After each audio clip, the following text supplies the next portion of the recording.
Now here's something rather special, launched today, but I've been playing with it beforehand. This is the Huawei Honor 7. Yes, it's a bit confusing, but think of Honor as the fun, modern brand, and Huawei as the more official, enterprise-focused side of things. In terms of tech, they're more or less equivalent, and they kind of feed off each other, thankfully. The Honor 7 is impressive. Bear in mind the RRP of £250 all in, £250 with what follows, and I think you'll be impressed too. It's aerospace-grade aluminium, sandblasted and CNC detailed, aside from the tasteful embossed Honor logo on the back, with plastic panels top and bottom for the radios. Comms is made more flexible by something we're starting to see more of, a dual SIM arrangement, whereby one of the slots can also carry a micro SD. It sounds like a kludge, but it's really quite neat.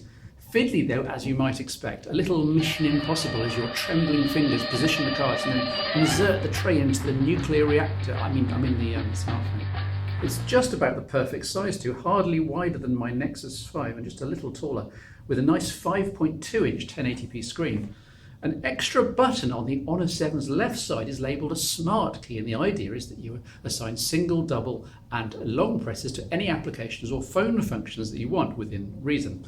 It's not a totally new idea, but we don't see it very often, so well done Honor and Huawei. Inside is Huawei's own chip, the Kirin 935. Though what you really need to know is that there's 3 GB of RAM, unusual at this price point, plus the obligatory 16 GB of storage plus micro SD. Emotion UI here in version 3.1 form is both loved and hated, though I've always been rather fond of the idea of banishing the need to have an app drawer in the first place. It's one layer of the user interface that you don't actually need, if you think about it. Just have everything where you can see it and make a folder for all the bits and pieces you don't ever want, and so on. The software side of the device is all protected by the fastest and most foolproof fingerprint sensor here on the back that I've used. It took all of 5 first finger presses and 10 seconds, and that was it. Training done and dusted. Useful though it is for unlocking the Honor 7, it also acts as a virtual trackpad, in that swipe up gives you recent apps and swipe down gives you notifications and shortcuts. It's slick and addictive. Fun to play with. Elsewhere, it's Huawei's typical Android loadout. Fans of stock Android won't like the way most of the core apps have been replaced, but it'll be fine for users who don't keep switching phones like I, and probably you, do. In terms of components, there's a mono speaker here, bottom left. The other neat machine grill is a dummy, but it's better than usual for a Huawei device. Here's a demo. This is full volume. Oh, not bad at all. Not bad at all, though nowhere near class leading, of course. The cameras are really very good. The rear camera is 20 megapixels, f/2.0, and 1/2.4 optical format, outputting at 10 megapixel by default at 16:9, which seems sensible that you can bump that up. And focusing is fast with phase detection autofocus, the current flagship flavour of the month, but nice to have at this price point. There's no OIS, but you do get digital stabilisation. Time-lapse and up to 30-second exposures, what Huawei are calling the silky water feature, are really cool to have on board. Oh, and the camera has a sapphire glass exterior to keep it scratch-free. Now, I don't like shooting with filters in place, but there are loads here, and a learning feature that apparently starts offering the filters it detects that you're using most. Around the front, there's an 8 megapixel front-facing unit, and yes, giving you a glimpse into the behind the scenes on the phone show with what looks like a flash, but is actually a soft light to add a nice glow to one's natural beauty. Not me, obviously. Finishing off the Honor 7 are an infrared beamer, a twin antenna design, top and bottom, and seamless switching between them in a microsecond apparently, so no dead hold problems iPhone 4 style. Intelligent Wi-Fi switching off and on rather than always searching on your mobile, which is always a big power drain. Now, all of this is shot at a special Honor event, hence the sexy black backdrop, so I can't really evaluate the device fully, and I certainly can't evaluate battery life, but there's a 3100 milliamp hour cell inside, and Honor says it supports fast charging, which may or may not be the same as Qualcomm's quick charge. Anyway, I was also impressed by how cool the Honor 7 stayed. All that metal, and apparently there's special heat dissipation engineering inside. Downsides? Well, I can't think of any. This on a £250 phone. Maybe the lack of waterproofing, but this is being very picky. The Honor 7 is surprisingly good, stunningly good at the price. How long can the likes of HTC and Samsung keep their flagships above £500 in the UK when the likes of Honor can sneak in with a full metal premium device at under half the price? One haircut later and lots of rain, you can probably hear it on the window. This is my review of the Moto X Play. Now, Motorola do have a history in recent years of producing solid, dependable smartphones that don't really push the boat out in any one direction. They're usually robust-ish, waterproof-ish, big-ish batteries, good-ish cameras, good-ish screens, and so on. From the smallest Moto E right up to the monster Nexus 6, the design language and pattern is the same. But the Moto X players here, in theory, launched to buck the specs curve, at least with a monster 3630 mAh battery and a flagship 20 megapixel f/2.0 camera, both of which should have me jumping for joy, especially as the Play is still within traditional phone size limits with small bezels, with a 5.5-inch screen and a nicely grippable rounded form factor. What could go wrong? In fairness, not much. The Play is a really attractive proposition, coming in at £270, including VAT. In the UK, you get quite a bit of Android 5.1.1 smartphone for your money. As usual with Motorola, it's virtually stock Android, updated regularly and with just a few Moto tweaks over the top. I covered these in the last phone show, of course, looking at the Moto G 3rd gen in terms of gestures and assistance. But you also get the higher end voice stuff here too. OK Moto X, show me the weather.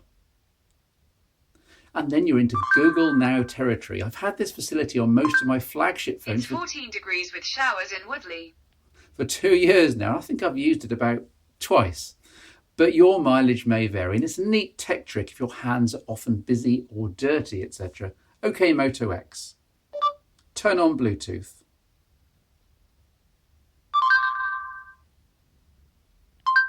Turning on Bluetooth. To be honest, it's faster to use the touchscreen.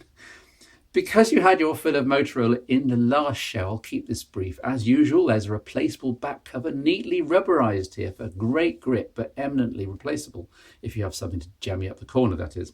And under it is absolutely nothing of interest. No slots, the battery's sealed. As usual, my rant to manufacturers, if you're going to make a back that comes off, at least give us some functional benefit underneath. The micro SIM and micro SD both get inserted via a loading tray that you eject from the Moto X Play's top. It's a bizarre arrangement whereby each sits on the opposite side of the tray, and as you insert one, the other tends to fall out. Still, it's no doubt economical with space. However, what with this tray and the headphone socket, there's simply no room for a full speaker above the screen, which is a great shame after the stereo speakers on the 2nd gen Moto G at a budget price, and on the Nexus 6, of course, at a higher price, though the single mono speaker here at the bottom does pump out a fair volume. Here's a demo. This is full volume, bit of classic rock feel. I'll just let the drums kick in.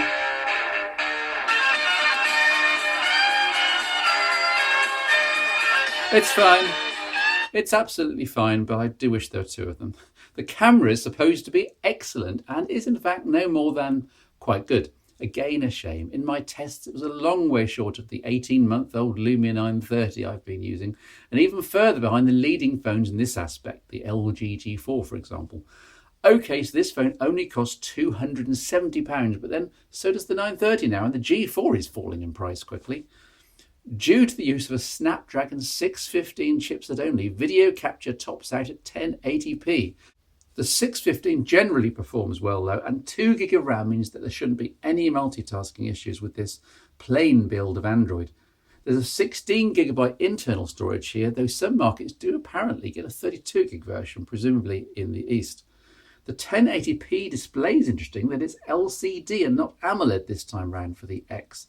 Contrast and outdoor visibility is excellent, and you still get the notifications at a glance that debuted on the original X.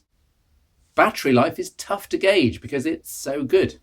This was last charged 16 hours ago. It's just been there on my desk syncing email and so forth. It's still at 92% though, which is incredible for Android, with a predicted 9 days to go, which is obviously artificial. But when you have to hammer a phone for the best part of 2 days just to drain the battery once, it almost speaks for itself. With those 3600 odd mAh with a restrained 615 processor and only a 1080p screen, only in quotes, it's not surprising, of course. given that the camera was ultimately disappointing, at least the battery's holding its own here. Now, the X Play is compatible with high current quick chargers, but only a 1 amp one shipped in the review box. So do check in your own markets as to what comes in the phone where you are. Although not actually waterproof, Motorola calls the X Play water repellent, implying that it'll survive a dousing with beer or being caught in the rain, as I was just now. But you really shouldn't dunk it in water, except incredibly briefly and by accident. Calling the Moto X Play disappointing is doing it a disservice. It's patently an extremely capable Android smartphone in every department, and the price is quite reasonable.